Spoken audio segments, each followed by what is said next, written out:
Stavros Lambrinidis, welcome to Hardtalk. The pattern of the recent past seems to have been gloom and then panic, and then the outside world rushes in with a huge amount of money. You pronounce that you're going to change your ways in Greece, and then we tip back into the mire. What's different this time around?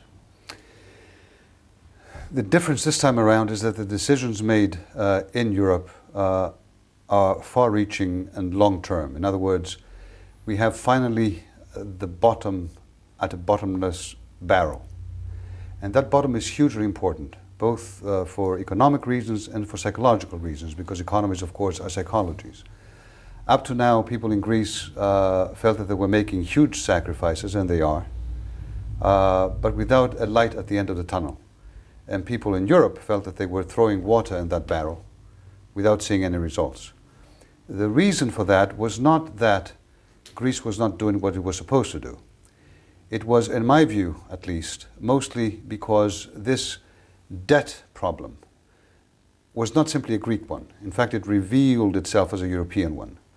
And therefore, it needed a European solution to be able to stabilize things. I believe that we have this stability now, the breathing space, both for Greece to implement extremely tough measures that it has agreed to and that it will, and for Europe to be able to monitor this process without a gun in their heads from the markets or from skeptical publics or from anyone else. Do you think that what you have done is, in effect, a type of default?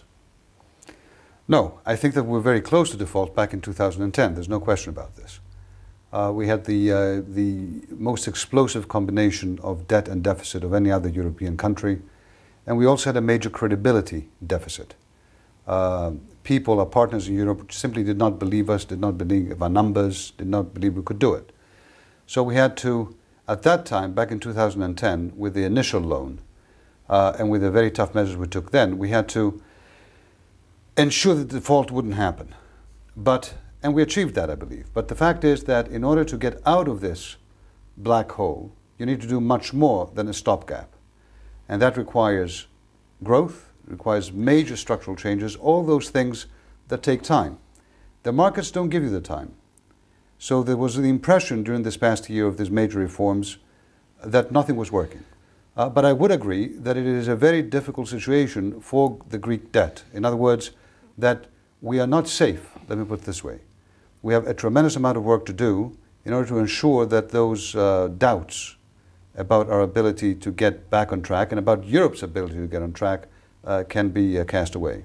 Let me ask you about the extra money that you've been loaned. Barclays Capital reckon that over the next 10 years, your debt burden is going to be about 150% of GDP. So you're back more or less to where you were before the first bailout. How do you think you are going to be able to grow your way out of trouble with 150% debt burden? It's an excellent question. Everyone knew when we got into this program back in 2010 that by definition the economy would contract at the beginning. Now what that means in very simple terms is if your GDP gets smaller, then your debt compared to the GDP gets higher. This is not a new thing or an unexpected thing. In fact, the markets and everyone else was demanding that we take these tough measures, knowing that initially you go up before you go down. What we have to do is, and what we are doing is, to ensure that this goes down for good, is to create primary surpluses in the economy. So forget the debt for a second, look at the deficit. To the extent that you have deficits, that debt will keep going up by definition. So what we plan to do is in the next 2 years turn the deficit into a surplus. But no one believes that that's going to happen. I mean, you're in your 4th year of contraction, you're planning to slash the economy by a third. It may feel like 4 years. Slash the public sector by a third. It may feel like 4 years of contraction, but it's not. It's only a year and a half of the actual program being applied. Sure, but in terms of Greece being in recession, it's been 4 years. Yes, that is true. In fact, way before the program came in, we had began, but then many European countries had began at the time to experience the difficulties of the financial crises. Look, we'd reduced the deficit by 5 percentage points. 5. It was 15 point something. in only 1 year, in 2010. No other European country ever in history has reduced the deficit in 1 year that much. I'm saying this in order to indicate the following. I can't do anything in this interview other than to try to stick by my record, such as it is, try to explain what it is, and try to convince people that we are not a government with no political will, and we're not a people incapable of taking the sacrifice. We are not even close to where we need to be, but we have exhibited the will and the capacity to make the tough changes.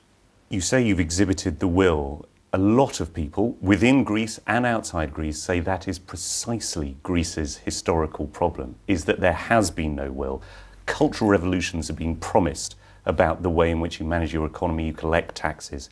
It simply hasn't happened. Why should we believe you this time?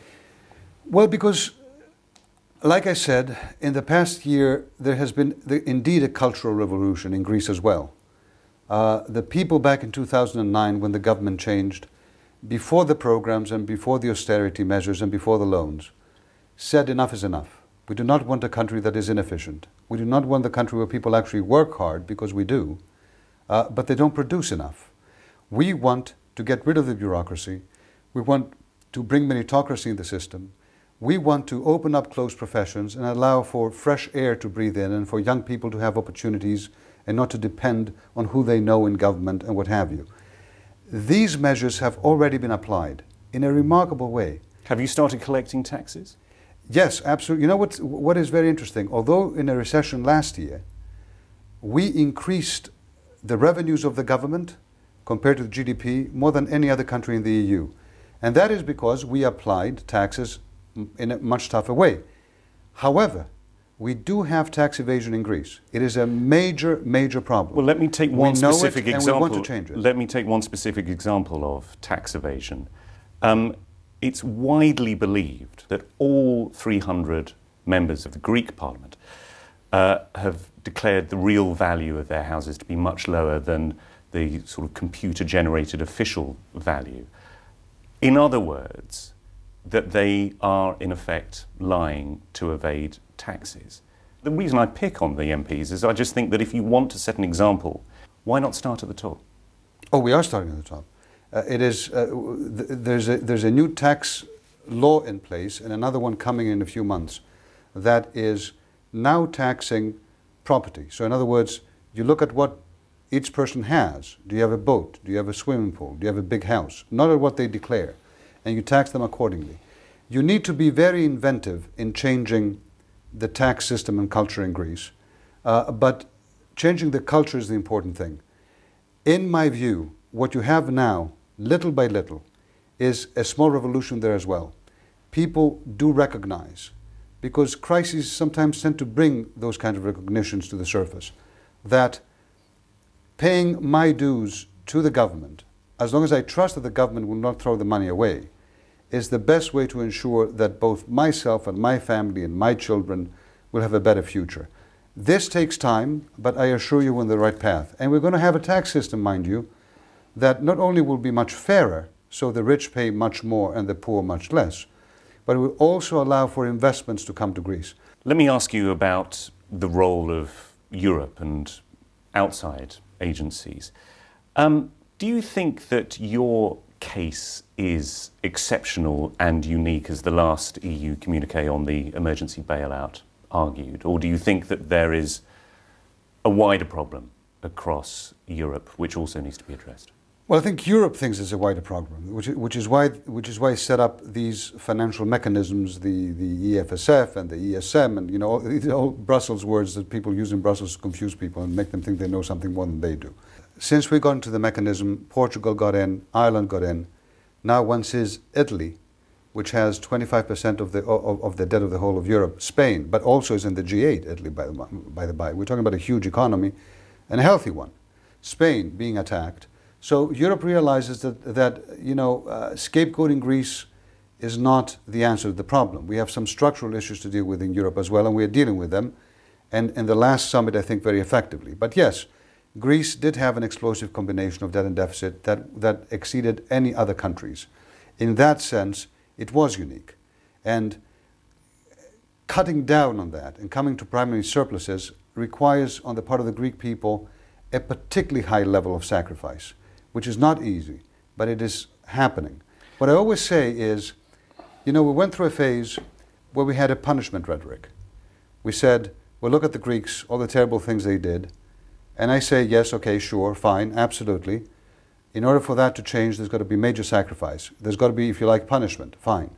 But the Greek people are being punished in that sense. Now, can we move away from the rhetoric of punishment to a rhetoric of solidarity?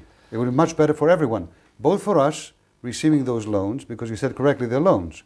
We are repaying every euro of them, and we will to the last euro. But solidarity also means punishment for the rest of Europe, if you will. And I just wonder, why should, for example, the Germans stump up for your tremendous profligacy and inefficiency? Well, I take challenge with the tremendous, but if you focus on it in terms of why should anyone else suffer for Greece's sins, quote unquote, I would answer to you as follows. First of all, it's not a suffering, it's loans, and loans at pretty hefty interest rates. So the people of Europe who are, and we are grateful for this, by the way, and seriously and honestly grateful, not just saying this to say it, who are loaning this money are not losing it.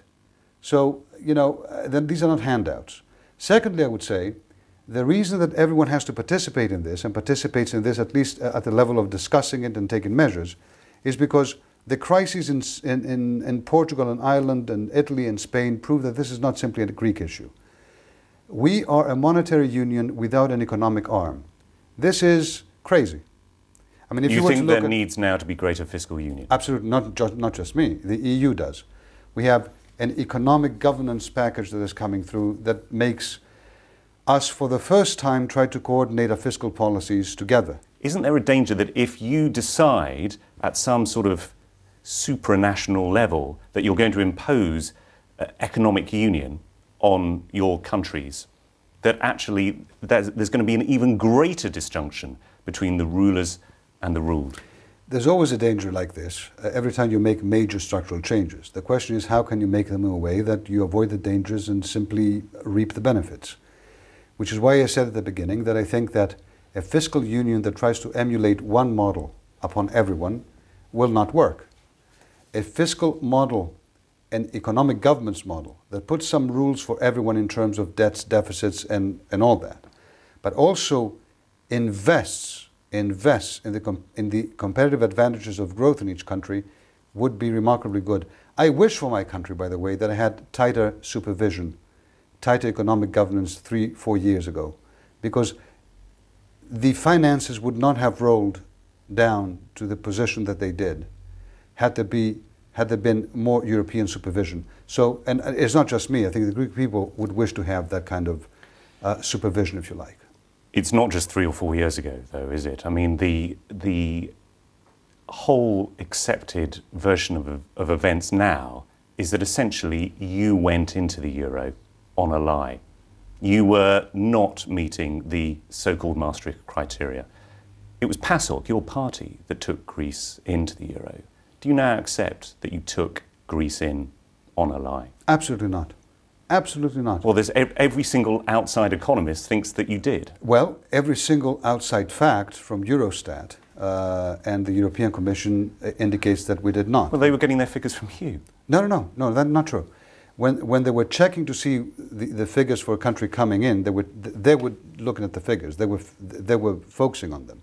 The problem was, after that, what happened in the 2000s, not just for Greece, but for many other countries. You will remember that Germany and France were the first two countries to overstep the 3% boundary set by the Maastricht Treaty for deficits, and then there was not really a tough decision taken at the time. The Commission allowed the thing to sort of go on in the Council. So, but no, at the time, every single figure indicates we got in, like any other country who got in, meeting the criteria, or meeting them sufficiently, if you like.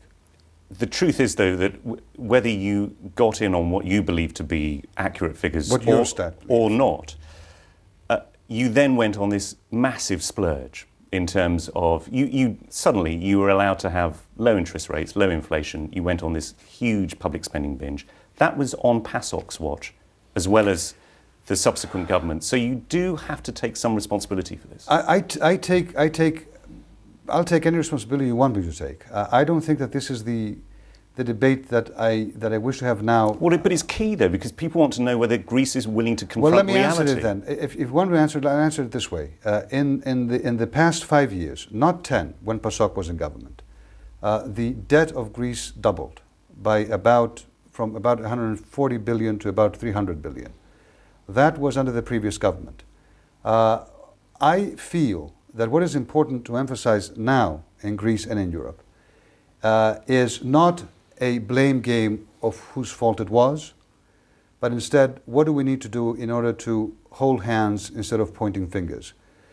I make every effort back in my country, as well as my international meetings and contacts, to communicate to people that the Greek people, and even Greek parties, political parties, are in agreement on some major changes. The privatizations that are coming up, very painful but very necessary, have had the positive vote of both the PASOK government and the Conservative opposition. Can you name a single country in history that has been able to escape both a competitiveness problem and a debt problem by not devaluing?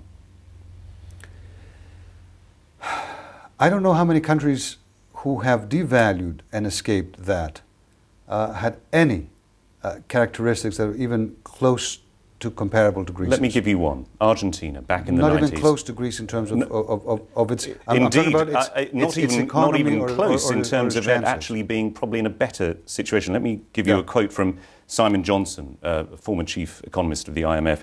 He said that the main difference is that between Greece and Argentina is that Greece is far more indebted, much less competitive in global markets, and needs a commensurately greater fiscal and wage adjustment. In short, Greece is in much worse shape than Argentina. Argentina, of course, had to take another eye-wateringly tight austerity package, like you are doing, but then it was also able to devalue its currency. You're not. That's right. But we have something that Argentina did not. We have, through the European, because we belong to the same union, the Euro Union, we have, through the last European decisions, up to 2020, our debts absolutely guaranteed, which means that we have, as opposed to Argentina, a very long period of time, relatively long period of time, to make the necessary changes we need to make without the Damocles sword over our heads of default. The responsibility, therefore, now is ours. Can we make the changes? It was your initial question, and I think it's a very, very fair one. My answer to that is we have proven that we can. We just passed a new package of extremely tough measures that people, of course, are not out in the streets, celebrating about, and we are implementing them with the support of our allies. If we succeed, and we will, it's not just going to be good for the whole of the Eurozone, but it's going to be very good for any country who's not in the Euro, which trades mostly with the Euro. So I feel that what we're doing now is, if you like, not simply for us and for our sake, it is for the sake of Germany, the UK, Italy, everyone else, and I think we will succeed. If we succeed. Well, the markets are still very, very dubious, which is why you've got such a lousy credit rating. You've got outside bodies such as the London-based Centre for Economics and Business Research, which says that the Eurozone is almost certain to break up in 5 years. Yeah. Probably by 2013, it's simply a busted flush. Yeah. Is there not a small part of you, of course you're going to talk up the chances of this, is there not a small part of you that thinks that actually it could yet end up with a breakup of the euro? No, not even... Not a small part of it? You know, I wish I could say yes, because I think that's the answer you want, but the answer is no. There's not even the smallest part of me that has that fear or that doubt. I've been living in a world in which for the past year and a half, every day I read newspapers that predict the gloom and doom for my country and for the Eurozone. I look at a euro that, even in its worst possible crisis in history, is an extremely strong currency that has lost maybe 10 cents in the past year or 15, then regained them, and that was considered to be a big crisis compared to the dollar. I look at a euro that hasn't suffered almost at all, even though we're in the crisis. I look at a country like Greece, which, in spite of those explosive numbers that you've read, has not collapsed, although everyone is predicting every day that it will. Look, what I'm asking for is the following. I do not want anyone to give me a blind check, and I do not want anyone to take me at face value in what I say. Watch me closely, judge me. However, give me the chance to prove, because these changes do take some time, to prove that I can do what I say. If the moment that a decision is taken, or the moment I take a measure, I have the gloomers and doomers jumping up and predicting I will fail, the only thing that can be created is the danger of a self-fulfilling prophecy. Which is precisely what's happening on the streets of Greece at the moment. Take this quote from Ilias Iliopoulos, the head of the Public Sector Union. This country will explode if they continue with this policy, including all these measures against the people. There will be public resistance, a reaction with an uncontrollable outcome. It's all very well for you to say that you are committed. There is huge anger on the streets of Greece and a wide scepticism, if not outright disbelief, outside that you really have the will to push this through. I tried. It's impossible to do so in 30 minutes. I've tried to prove with facts that we do have the will and we have applied changes and we will apply more. Anyone who thinks that these extremely tough measures don't hurt the Greek people is out of their minds. Of course they're painful. Of course the people are not happy. However, and this is a very important however, if you look at the changes Greece is making in only 1 year, a year and a half, you will find no other country in the history of Europe, I would venture to say of the world, but let me not jump that much, that has applied such austerity with an ability to do it with complaints, with people in the streets, but in a sense with the vast majority of people saying, you know what, we probably need a lot of those changes. There are unfairnesses in these measures, there's no question. We have committed ourselves to change them the moment that we are back at a fiscal path that is sustainable. I do not want to predict what people will do or say. I can tell you for a fact that you could have probably expected much worse reactions by the people than what you're seeing today. I can tell you for a fact that there's greater consensus on some of these changes than a TV shot of an angry person in the middle of a protest would indicate. And I can tell you for a fact that we will not back off from our commitments. We are receiving loans for our partners, unprecedented, as you said, in history. We are grateful for those loans. We will make the changes necessary to make our economy competitive. We will defend the euro and our partners. We will defend the whole of Europe. And I hope that if we meet again in a year from now, I can look at you in the eye and proudly say, remember what we're talking about? I hope that you agree that we did okay. Stavros Lambrinidis, thank you very much. Thank you very much.